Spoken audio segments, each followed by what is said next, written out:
Hi, Lane. How you doing? Got your poster up? Now, I know I commented on the back in your final presentation from last week, the final iteration of the back. I know I commented on that, but I wanted to go ahead and make another video because this is the first time I've seen the front and the back together. So a lot of what I say in the back will be recap, but that's okay because it's there for the benefit of your classmates as well.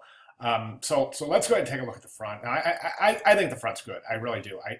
There's a couple of things I think that are in this poster that just kind of like, where did this come from? And I'm just being honest with you. It's this line right here, this kind of distressed chalk line, and this one here.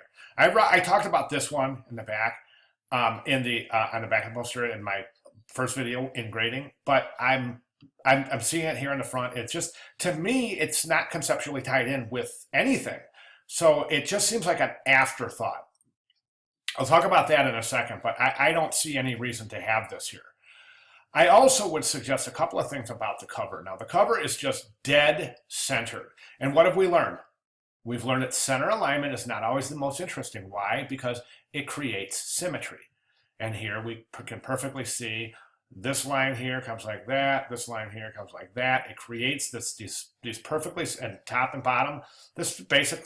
So what you have on your page is a basic rectangle. And we know that's not the most interesting way that we can look at a composition. My suggestion would be to do this.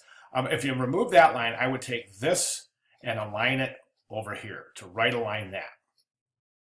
Okay, hang the quote. Don't forget to hang the quote. So the E would be aligned with the A, not the quote. Okay, then I would take the whole composition and move it down I'm sorry, the whole typographic composition and move it down in the layout. And that'll create a little bit of force from the top, which I think is appropriate for Nelson Mandela's, being that he was always subject in his life to outside forces. I think that helps to kind of reinforce that by creating this force from above that kind of pushes down and holding him down. I think that might help, and it certainly will help the composition itself because it'll eliminate these symmetrical negative spaces that surround the typographic composition. Okay, let's move down here now. Let's move down here, and there's something that's happening in the cover, the front cover, that's not happening on the back, and I think that you should really consider that, because seeing that, you know, if you're going to carry on the theme, the concept from the front to the back, it should also be, you know, visually mimicked as well. And the one thing I've seen, as I see, we've got this timeline. Okay, you've got your timeline, but that is such a large. Personally, I don't think you need a headline for your timeline. I don't think you need that. So I don't think that's the unifying factor we're looking for. I think that maybe this background here, if you could work that into your piece somehow. I know you've got this background here, but that's not present on the front, and this background here isn't present on the back. So we need some sort of unity there, some sort of unifying visual background. Repetition of design elements, as it were. Okay. Otherwise, it just looked too dissimilar.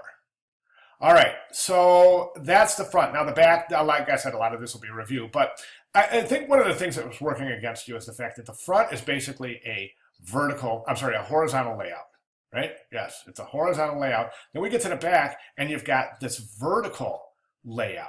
You got these three vertical. I think that's a mistake. I think it would be better for you to try to concentrate on a horizontal layout here as well. I would take these, this column here is thinner than this column, so it's not a true 3-column grid. This column here is much, much more thin than that. You can clearly see that. You've got some alignment issues. If you look along your left margin here, you got some indents. There's one that just kind of are there seemingly for no reason. There's one, there's one, there's one. Now, they're definitely not marking new paragraphs because that's not a cap. Okay, so that's something that's kind of odd. And the next thing is your alignment. And let's get these aligned, these type boxes, these text boxes. Get these aligned.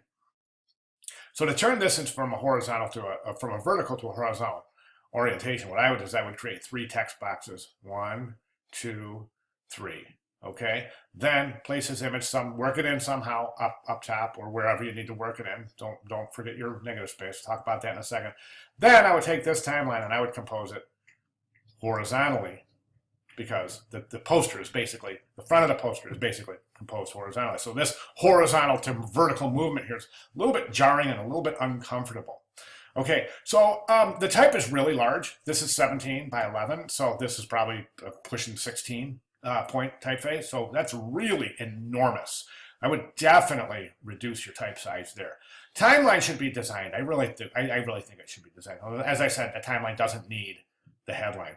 Let's take a look at some timelines. I've done this. This is fantastic. These are some really good timelines over here. But the point I'm trying to make by showing you these is that a timeline is a designed visual. Okay, it's not just a chronological list of events. All right, so it's a designed. Now, you're not saying that this is just a chronological list of events. I mean, this is designed. You've worked it out a little bit, but not to the potential I think that. And I said, like, as I'm saying, I'm not using any of these for a particular example. I'm just showing you some considerations of what timelines look like. This is a great one. There's another really good one, and this is on Pinterest, and this is actually fantastic. This is gorgeous. And so that's what I'm saying about these timelines. And here's some other timelines. You can see that they all have some sort of visual identifier. Let me see. There was another one I wanted to show you. Where did it go?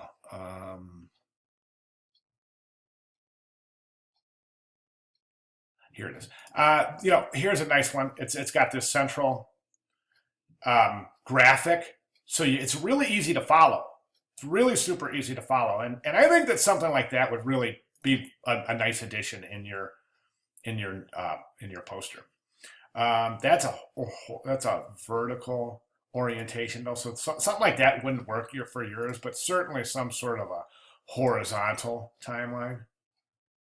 Okay.